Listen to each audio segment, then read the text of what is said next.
Daghan kayong mag-ingon nga nagtuo ko nga naay Dios. Nagtuo ko nga milagroso ang Dios. Nagtuo ko nga buhi ang Dios. Nagtuo ko nga ang Dios provider. Nagtuo ko nga ang Dios is a healer. Nagtuo ko nga ang Dios makahimo sa daghang mga imposibleng butang sa akong kinabuhi. Pero taman ra ka sa pagtuo, igsoon, ug wala kay binuhatan alang sa Dios.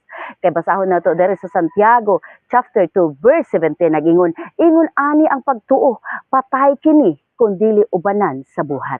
Busa igsoon, ayaw lang puros na lang katuo pero wala kay binuhatan nga na sa Dios.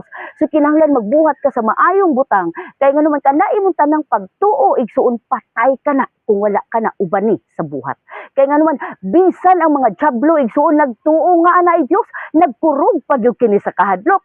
So ato nang basahon diri sa Santiago chapter 2 verse 19 nagingon diri ha, nagtuo ka nga usaray Dios, maayo ka na. Ha? Apan ang mga demonyo nagtuusap ni ana og nagkurog pagayod sila sa kahadlok. Busa igsuon kung nagtuo ka nga ang Dios isa ka buhi nga Dios og milagroso sa imong kinabuhi og daghang mahimo alang sa imong kinabuhi, igsuon pagbuhat og alang sa Dios. Dili nang puros ka na lang tuo kay nganuman ang tuo nga wala giubanan, ang pagtuo nga wala giubanan og buhat, isa ka na kapatay igsoon. God bless, purihin ang Dios nga buhay.